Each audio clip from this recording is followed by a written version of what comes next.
नाज़रीन, रुपया पैसा में आपको खुशामदीद कहते हैं। मैं हूं अली नासिर और बात यह है कि हम कह रहे हैं कि जनाब स्टॉक मार्केट रोज़ बरोज़ बढ़ती चली जा रही है। इसी के पैरेलल आपको बता दूं कि बिटकॉइन भी $1,00,000 की नफसियाती हद क्रॉस कर चुका है। लेकिन पाकिस्तान के अंदर तो उसके बारे में बात नहीं हो सकती, क्योंकि आपने जहनी तौर पर इस बारे में तैयारी ही नहीं कर रखी थी। आपको हर चीज़ एक झोंक लगती है। डिजिटल इकोनॉमी को आप समझ ही नहीं पाए। दुनिया कहां से कहां मूव हो चुकी है और आप वहीं के वहीं बैठे हुए हैं।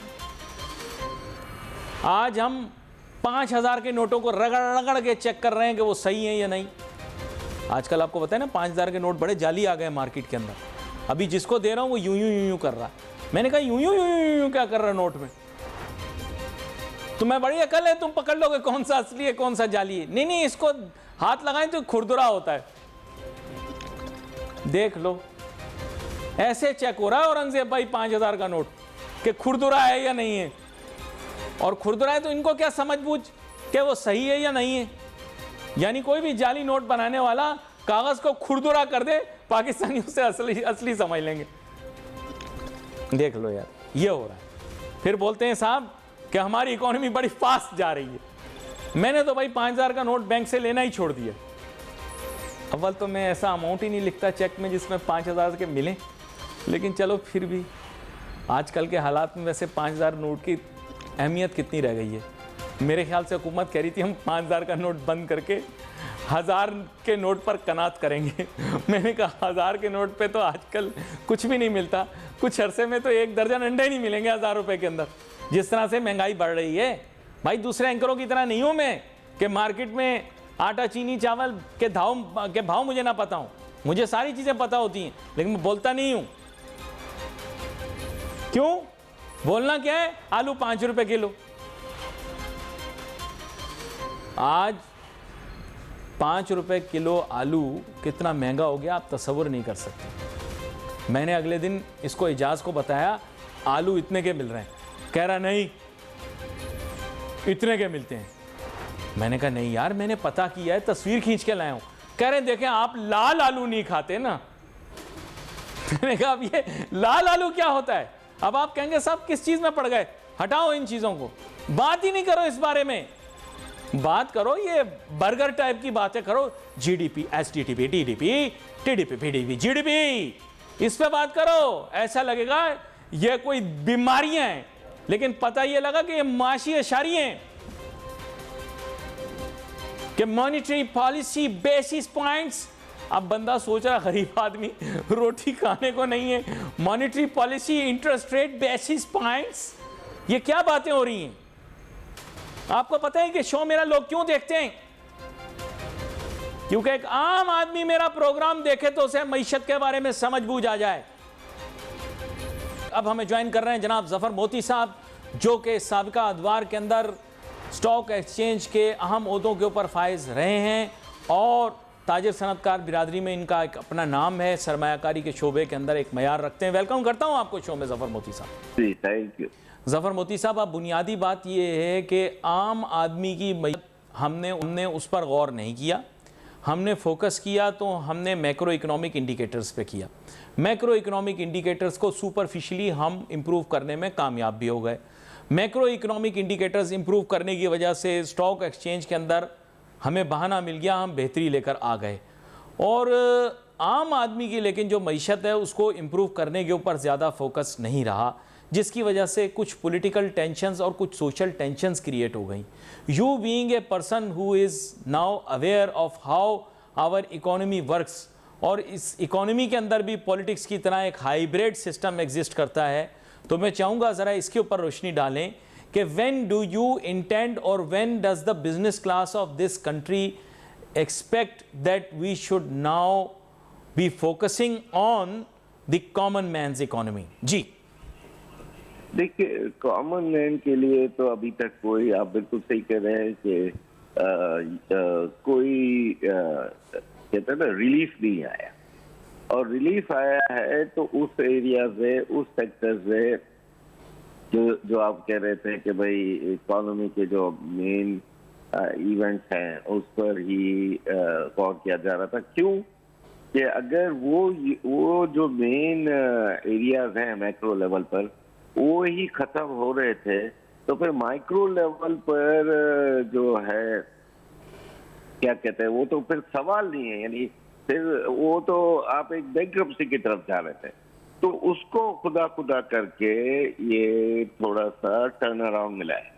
अगर आपको याद है 2 साल पहले जो प्री बजट के सेशंस हो रहे थे, मैं मेरे कई दोस्त हर चैनल पे थे, वो एक ही बात कर रहे थे कि भाई किसी तरह भी आईएमएफ से आप निगोशिएट करो, 25 करोड़ अवाम भूखी नंगी, अपना जिसके पास कुछ नहीं है, ना खाने को है, ना फ्यूल है, ना कुछ है, तो उसको आप कहते हो कि हम आईएमएफ से डिस्कस नहीं करेंगे। बल्कि ऐसा भी हुआ है कि कई लोग तो आईएमएफ से जब डील ये शुरू हो रही थी तो उसको सैबोटाज करने निकले थे। आपको भी पता है, मुझे भी पता है, पूरी पाकिस्तान को पता है।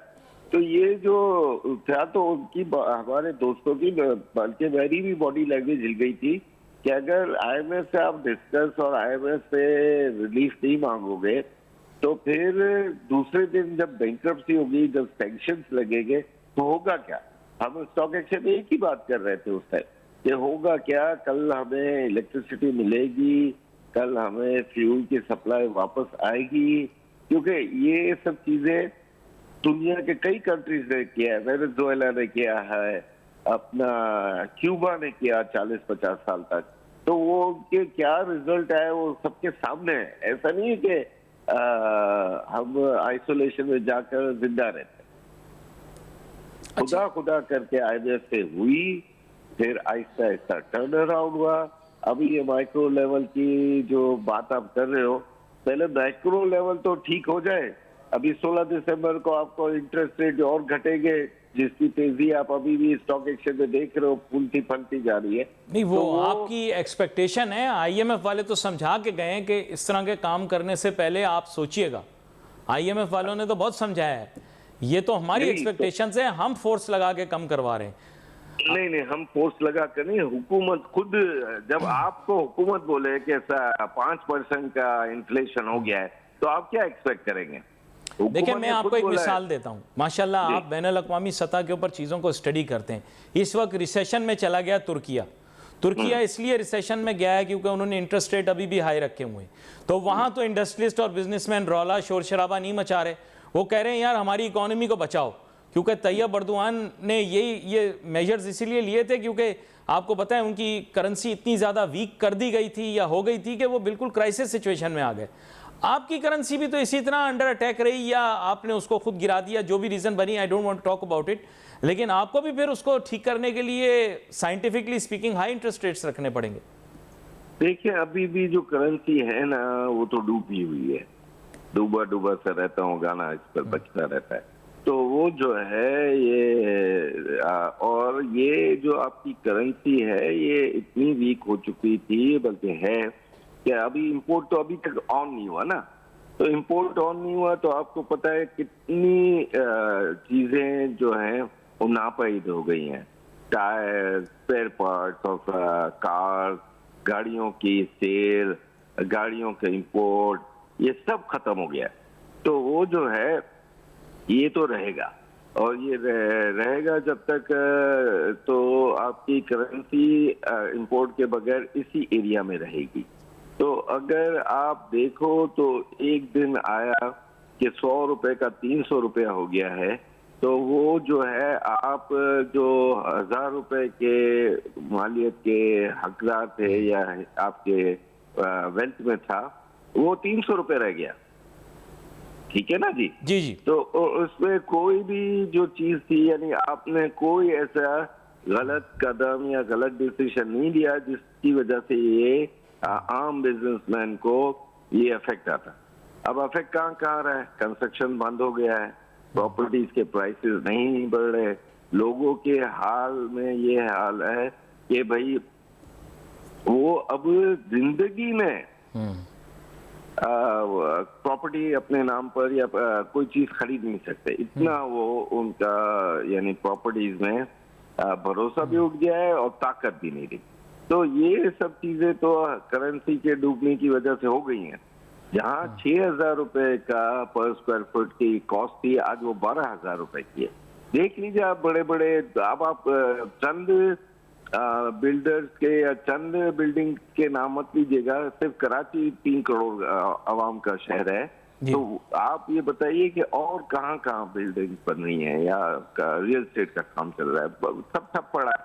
तो ये जो है इफेक्ट्स तो हर जगह पर हैं करेंसी के, लेकिन हमारी मार्केट पे जो इफेक्ट आने थे वो आ चुके हैं।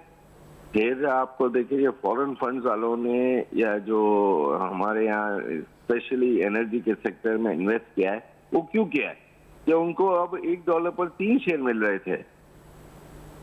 जहां पर $1 में 1 शेयर मिलता, वहां पर 3 शेयर मिल रहे थे, तो वो क्यों नहीं इन्वेस्ट करेंगे। 3.5-4 के पी रेशो से उन्होंने इन्वेस्टमेंट शुरू की।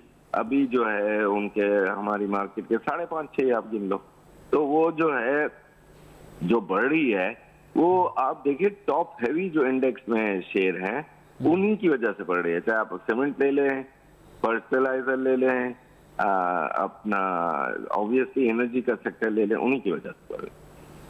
ये भी बड़ा अहम नुक्ता है कि जो आपने पेश किया, लेकिन बुनियादी बात यह है कि इस वक्त अगर हम ये क्लेम करना शुरू कर दें कि हमारे इकोनॉमिक नंबर्स ठीक हैं, तो वो भी थोड़ा गलत होगा। लेकिन साथ साथ ये भी अगर कहने की कोशिश करें कि अगर 12 महीने से बेहतर है पाकिस्तान की इकोनॉमी, तो आई थिंक वो हुकूमत की वैलिड आर्गूमेंट है कि पिछले 12 महीने के अंदर इकोनॉमी जो है वो निस्बतन बेहतर हुई है। So do you agree with what I am saying और would you disagree with it? No, I would agree with you, and I would definitely pass this thing around my friends also. ये बेहतर हुई है, आपका current account का बेहतरी आई है, import बंद हो जाने की वजह से आपका एक्सपोर्ट का भी बेहतर फिगर्स आने शुरू हो जाएंगे। लेकिन ये है कि एक प्रोग्राम मैंने अभी थोड़े दिन पहले आपके जैसे चैनल, बड़े चैनल पर मैंने कहा था कि ये पॉलिटिकल रिफ्ट जो है ये हमारी मार्केट को तकलीफ दे सकता है। और पॉलिटिकल रिफ्ट जो अभी हुई है उसमें गवर्नमेंट ने एक्नॉलेज किया कि भाई ये जो इस्लामाबाद पर जो अटैक है व्हाटएवर, इससे 3,000 पॉइंट हमारी मार्केट घटी। अच्छा, लेकिन ये तो मैं आपको वैसे बता रहा हूँ कि ये हमारी अपने मुल्क के अंदर हम वाह वाह वाह वाह वाह वाह वाह कर रहे हैं। मतलब मैं अपनी बात कर रहा हूँ एज मीडिया, और my self, I am representing only my self right now. But ये कि हम वाह वाह वाह वाह वाह कर रहे हैं, लेकिन जितने मैंने इंटरनेशनल चैनल्स देखे हैं, चाहे मैंने DW देखा है, अल जजीरा देखा है या और चैनल्स देखें, उन पे जो पाकिस्तान के बारे में आ रहा है ना, तो वो सुनने के बाद मेरे ख्याल कोई पाकिस्तान सरमाया लगाना तो दूर की बात, बहुत लंबा सीन बन सकता है। और sorry, I only name 2 channels, इसके अलावा भी आप बेशुमार चैनल्स हैं जिनका ताल्लुक जो है वो यूरोप से, UK से और दीगर ममालिक से, ऑस्ट्रेलिया से भी है इवन फॉर दैट मैटर, कि जो पाकिस्तान के बारे में जिस तरह की खबरें दे रहे हैं और वो पाकिस्तान की इमेज को किस तरह से इम्पेक्ट कर रहा है। और I would not doubt their credibility और neither point a finger towards them, but um ये है कि वो जो कह रहे हैं उसके बाद मेरे ख्याल से पाकिस्तान को खुद रियलाइज़ करना चाहिए as a state, as a country, कि उसे अपनी इमेज के ऊपर वर्क करना। लेकिन ज़फ़र मोती साहब, let's be very Frank, straight forward and short. You can praise your son and you can praise your father as much as you want in your own house.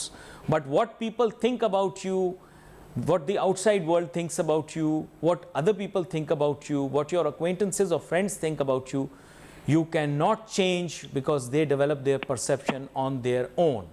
Whether you like it or you don't, you have to improve Pakistan's international image. क्या कहते हैं आप? देखिए, ये जो आपने channels के नाम लिए ना, अब वो जो इम्प्रूवमेंट की और वो जो बात कर रहे हैं ना, वो जो है वो सही भी कह रहे हैं। लेकिन हमने पाकिस्तान ने भी कोई ऐसी बात नहीं की कि सब हंसी डोरी हो गया है। अभी एहसन इकबाल साहब भी हमारे मार्केट में आए थे, ये सब आ रहे हैं। ये अपना ग्लोरी के लिए उनके पास स्टॉक मार्केट के अलावा उनको भी पता है कि कोई चीज नहीं है। तो वो जो है बात आपकी सही है। और ये जो दूसरे चैनल हैं, इनको पता है कि अब हम मलेशिया, इंडोनेशिया उनसे कम्पीट करने वाले मुल्क नहीं रहे हैं। हम तो अब घाना, सोमालिया, सुमात्रा, इस तरह के कंट्रीज में घूम फिर रहे हैं जो बिल्कुल मुश्किलात में आ गए थे। अब कीनिया, उसमें IMF जो है कीनिया के लिए बोलता है कि वो कॉट इन द मिडिल हो गया, या श्रीलंका ये कॉट इन द मिडिल हो गया इस वॉर की वजह से। भाई हम भी तो इन वॉर की वजह से कॉट इन द मिडिल हो गए, हमें भी परेशानियां हैं। हमारे भी कभी बेलारूस आ रहा है कि भाई कोई तरीके से आप आपको करो, हम आपको देते हैं जो चीज आपको चाहिए। ईरान ने उधर से पाइप लगा दी है कि भाई ये उठाओ माल अपना। तो ये सब चीजें हम भी इसी तगदो में हैं कि किसी तरह ये वॉर खत्म हो तो और इकोनॉमी को बेहतरी हो।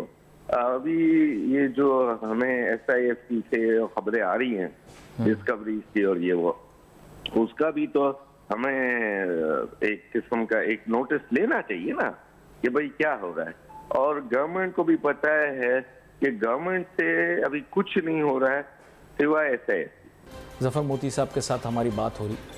ज़फ़र मोती साहब ने बुनियादी तौर पे बहुत सारे नुकात के ऊपर रोशनी डाली और बहुत सारी चीज़ों के बारे में हमें बताया।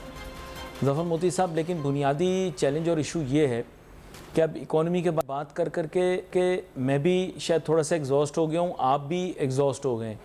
उसकी वजह ये है कि तारीफ़ों के पुल तो बांधे नहीं जा सकते। Obviously we can not rely on numbers and figures that are only coming from one source. Unfortunately, the economy should generally reflect an improvement, which means that industrial activity should grow. There should be a very visible growth in the industrial sector. There should be a very visible growth in the services sector. There should be a very visible growth in infrastructure. Unfortunately, that growth is not visible. It may be there in numbers, but it's not visible. मे भी होगी, मतलब, लेकिन हम मतलब जो कहते हैं ना कि जो दिखता है वो चलता है ना, तो वो विजिबिलिटी कैसे आएगी वो मुझे थोड़ा सा समझाएं। देखें, विजिबिलिटी तो अभी नहीं आएगी, और मेरे अपनी पर्सनल एक्सपीरियंस से जो मुशर्रफ की टाइम पर जो इकोनॉमी थी ना, वो जिंदगी में नहीं आ सकती, जिंदगी में नहीं आ सकती। पाकिस्तान के जो 60-61 रुपए का डॉलर, 2.5% का इंटरेस्ट रेट, 7.5 से 8% का GDP, और लोगों का टैक्सेशन भरने का ये हाल था कि सेल्फ असेसमेंट की वजह से लोग लाइनों में लगकर कहते थे भाई हमसे टैक्स ले लो। तो अब्दुल्ला साहब थे FBR के हेड, वो तो इस पे नाचते थे। अब जो है इकोनॉमी जो रिफ्लेक्ट कर रही है, वो अब नंबर फिगर जो आ रहे हैं वन साइडेड, वो पब्लिक को भी समझ जाते हैं। नहीं, एक मिनट ज़फ़र मोती साहब, मैं अब आपको थोड़ा सा रिवाइंड बटन दबा के, अब आप क्योंकि मुझे माजी में ले गए, मैं आपको ले जाता हूँ। देखिए, मुशर्रफ दौर की हाईलाइट ये थी कि 1999 के अंदर जब मुशर्रफ साहब ने टेक ओवर किया तो मईशत के हालात बहुत ख़राब थे। उनकी जो लॉटरी खुली है ना, उनकी लॉटरी उस दिन खुली है जब वेस्ट की तवज्जो अफ़गानिस्तान की तरफ आई। जब जिस दिन वेस्ट की तवज्जो अफ़गानिस्तान की तरफ आई, किस्मत खुली। मुशर्रफ जो पहले रिटोरिक बात कर रहे थे वो कन्वर्ट हुआ इकोनॉमिक एडवांटेज के अंदर। फिर वो जो आपको इकोनॉमिक एडवांटेज मिला वो कॉम्प्लीमेंट हुआ इंटरनेशनल फंडिंग के ज़रिए, फिर वो कॉम्प्लीमेंट हुआ डायरेक्टली इनडायरेक्टली जो भी आपके एफर्ट्स थे रीजन के अंदर उनके इंटरेस्ट को प्रोटेक्ट करने में। So it was not होनली an economic thing, it was more of a geostrategic, geopolitical thing as well. Right now you don't have so much geopolitical leverage. That's the problem. देखें, आप ये जो lottery Musharraf की कह रहे हैं ना, वो लॉटरी पाकिस्तान को मिली थी, आप समझे। क्योंकि मुशर्रफ ने अगर टर्न अराउंड नहीं होता तो जेलम पर अटैक हो जाता, जहां से फौजी आ रहे थे। खुद मुशर्रफ ने एडमिट किया है कि भाई ये तो बॉम्बिंग करने को तैयार हो गए थे, ठीक है ना। फिर जब वेस्ट की अभी भी नजर यहाँ पर है, रहेगी, हमारी जियोपॉलिटिकल अभी भी थोड़ी आप न्यूसेंस वैल्यू कहोगे, न्यूसेंस वैल्यू है, तो वो जो है उसको अगर कैशिंग कर लिया गया तो आपको फिर थोड़ी सी इकोनॉमी बेहतर होते होते नजर आएगी। लेकिन अभी तक ऐसे इंडिकेशन कि हम अफगानिस्तान का कार्ड देखिए, अभी आपके सामने हुआ है शंघाई कोऑपरेशन में पाकिस्तान के पास इतनी बड़ी एक चांस था कि वो इसको इफेक्टिवली हैंडल कर लेता, लेकिन अभी तक हुआ नहीं है। ये बड़ा अहम नुकता है जिसके ऊपर आपके साथ बात हो रही है, लेकिन मेरे पास प्रोग्राम में वक्त मुख्तसर है। आपका शुक्रिया अदा करूंगा आप शो में हमारे साथ शामिल हुए।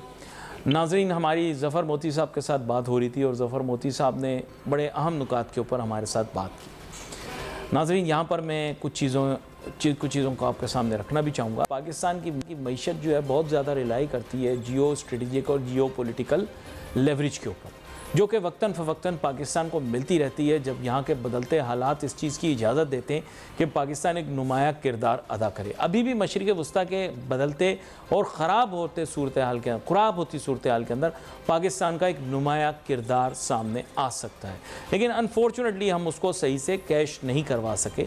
माजी के अंदर भी कुछ गलतियाँ ऐसी हुई कि मशरिक़ वस्ता के कुछ हालात ख़राब थे, उन्होंने कहा कि हम पानी की तरह पैसा बहाने के लिए तैयार हैं, आप हमारी सरज़मीन की हिफाजत के लिए आएँ, लेकिन कुछ कंप्लेसेंसी की वजह से इश्यूज़ क्रिएट हो गए। ये आज से 10 साल पुरानी बात है, जब आपको पता होगा कि मशरिक़ वस्ता के हालात इस कदर ख़राब हो चुके थे कि वो चाहते थे कि हम वहाँ पर आकर मशरिक़ वस्ता की हिफाजत करें, लेकिन कुछ गलतियाँ एक दिहाई पहले हो गई, उसकी वजह से आज मसले मसाइल यहाँ पहुँच चुके हैं कि हमारी उतनी अहमियत नहीं रही जितनी पहले थी। अफ़गानिस्तान के अंदर भी हमने अपने भी मुफादात और बैनुल-अक़वामी दुनिया के मुफादात आज से कोई 3 या 4 साल पहले छोड़कर अपनी एक आज़ादाना कोई पॉलिसी बनाने की कोशिश की और ऑल इज़ वेल कहकर वहाँ पर कुछ कमज़ोरियाँ या ख़ामियाँ रह गई, उनकी वजह से वेस्ट के अंदर एक चेंज ऑफ एटीट्यूड क्रिएट हो गया। अब इस तफसील में नहीं जाऊँगा, उसकी वजह से पाकिस्तान के सियासी हालात भी बहुत ज़्यादा ख़राब हुए, लेकिन यह है कि वो बताना समझाना थोड़ा मुश्किल है ड्यूरेशन ऑफ द प्रोग्राम के अंदर, और ना ही मेरी इतनी लेवल या अहमियत है कि मैं उसको सही से समझा पाऊँ और उसका वज़न पाऊँ। लेकिन अगर हम इससे जियो पॉलिटिकल और जियो स्ट्रेटजिक लेवरेज को सही से यूज़ करें तो पाकिस्तान की मईशत में काफ़ी हद तक बेहतरी आ सकती है, लेकिन इसकी समझ बूझ रखना बहुत ज़रूरी है। अगर हम खालिसतन पाकिस्तान के माशी अहदाफ को ही पूरा करने में लग जाएँ और हम अपने रीजन के अंदर सियासी मुफादात को ना देखें, सियासी यानी मुल्क की सियासी मुफादात जो कि इंटरनेशनल लेवल पर होते हैं उनको ना देखें, तो फिर एक प्रॉब्लम क्रिएट हो जाती है। माजी के अंदर भी पाकिस्तान ने इस तरह की बहुत बड़ी बड़ी गलतियां की, जहां हमने गुलान मूवमेंट के रिगार्ड से कुछ गलतियां की। पहले उनको अपने मुल्क में आने दिया, फिर उसके बाद मुल्क से खारिज कर दिया। ये गुलान मूवमेंट की बात कर रहा हूँ, ये अब आपको पढ़ना पड़ेगा इंटरनेट पे तो आपको पता लगेगा ये मामला क्या है। फिर हमने कुछ गलतियाँ और भी की, तो गलतियाँ हमसे होती नहीं। फिर हमने आपको पता है कि ECO के मुकाबले पर जो नया यूनियन तैयार हो रही थी मुसलमान ममालिक की, उसके अंदर हम जाकर बैठ गए, तो हमने मशरिक़ वस्ता के अंदर अपने दोस्तों को नाराज़ कर दिया। फिर हमने कहा कि नहीं साहब, हम नहीं करते, हम इनके साथ हैं, हम उनके साथ हैं। तो कुछ गलतियां हम माजी में करते रहे जिनकी वजह से कुछ इश्यूज़ पैदा हुए, लेकिन अब उम्मीद करते हैं कि हुकूमत सही समत के अंदर जाए और अपनी तरजीहात को सही रखते हुए आगे बढ़े। यहाँ पर प्रोग्राम का वक्त ख़त्म हुआ। चाहता है wait for message on Facebook. Ali Nasir हमारी टीम को इजाज़त दीजिए। अल्लाह हाफ़िज़।